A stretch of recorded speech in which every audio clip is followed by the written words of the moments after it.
What's up, YouTube? This is Chris from Team Variance. Sean, say hi, Sean. What's up? Also Team Variance member. And this is his top 4 profile from the Akron, Ohio KMC. So, how was your tournament experience, Sean? Oh, it was just lovely.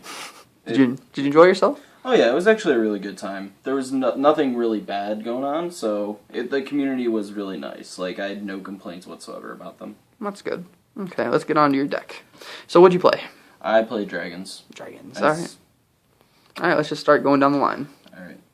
Alright. 2 Baracas. Okay, how'd you like 2? 2 worked out just fine for me. I don't think that you need 3, per se. Just because a lot of the times I didn't need to play Baraka to even win.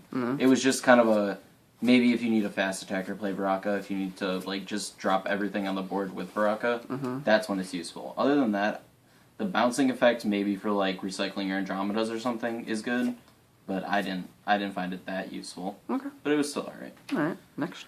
3 Piercing Judgments, that's self-explanatory. Yeah. You have Heralds, bouncing, board control, yada yada. Nah, piercing's piercing.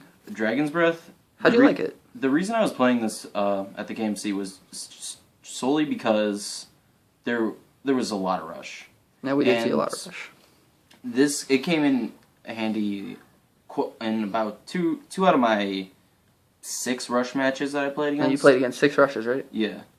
2 out of 6. And when it resolved, I regained all board control, and I was able to win from there. Yeah. If this resolved, I won the match, usually. Yeah, that's pretty much how that works. How'd you like Falburn? I had one Hammer Dragon Falburn. He actually resolved once and got a free dragon. I think it was a Dreadclaw or something. That wasn't the good part. In a couple of the matches, it got me through cards that I didn't need at the moment. Like, I think in my 4th round, it passed up a Keeper of Laws, and it got me to an Andromeda, which I needed at the point because I was low on shields and I already had Herald on board. Yeah. So that it got me, it really did help. But the one of is just, I didn't want to play more than 1. Okay. Alright, 2 Sky Crusher, that's pretty self-explanatory. Really good against Rush. The 3000 boost allows you to punish pretty much any... Get over Haven. Get over Haven with Awakens. It just allows you to punish pretty much any play, with even with your birds. Yeah. Just lets you punish. Okay. 3 Heralds. Yeah. Obviously. Herald. That doesn't even need an explanation. Yeah. 3 Awakens. 3 Awakens. Don't even need to explain it. It's Awakens. One of the best dragons ever. Alright, I only played 2 Storm Sparks. Solely because I don't, even in like, maybe against Haven or something, just so you can tap Haven, that's the only time I find it useful. Because in like Rush or something, they're still hitting shields every single turn. 1 Storm Spark isn't going to change the game unless you already have field presence. So I was only running 2, I didn't find it that necessary. I might cut it at a later date, I'm not sure. I only played 2 Lyra. Explain that. I'm not a huge fan of Lyra. It's another Double Breaker Dragon, sure, and the tapping effect's really strong, but half of the time I would get Lyra in my hand and I'd be like, this is a completely dead card. Mainly because Herald wasn't there, but even then, Lyra only stalls, and you can only stall for so long before it's pointless. Piercing Judgment definitely put in more work than Lyra did. Lyra was not really important in any of my matchups. 3 Andromeda, self-explanatory. It's Andromeda. Yeah. You don't really need to explain anything about that. The 3 Keeper of Laws. How'd you like that? The 3 Keepers worked out really well. The only matchup it was really meant for was like a control matchup, but considering I played 0 control that day, it really didn't put in any work besides punishing Rush players just by punching over something. Yeah. But at a later KMC, I imagine if a lot of people are going to play control or, the chess deck or anything like that, Keeper Laws will put in more work than it did. Lux. It's Lux. Yeah, bird. The 2 Finbars. How'd you like Finbar?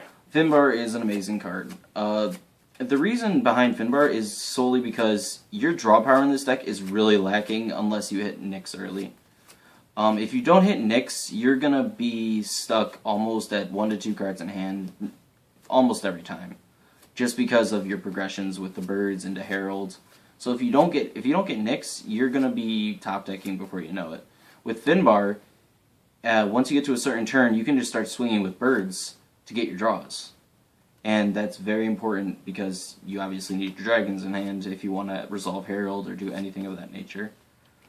3 bottles, I don't need to explain that.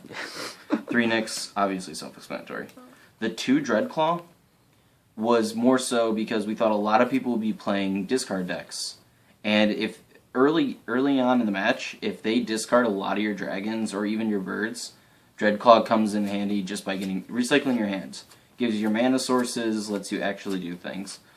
But he didn't do much this at the KMC just because I played 6 rushes out of God knows how many. And so he didn't really do much. 3 Terror Pit, obviously. Terror Pit. It's Shield Blast for anything. The 3 Bone Blades for rush and pretty much any like tempo mid-range deck, just so you could like keep them down. And then 3 Umbra, self-explanatory. Get rid of Havens. Yep. Alright, well, had a good time at the KMC, had a lot of fun, and it's a good weekend. Yeah. Alright, that's Sean's deck. See you guys later.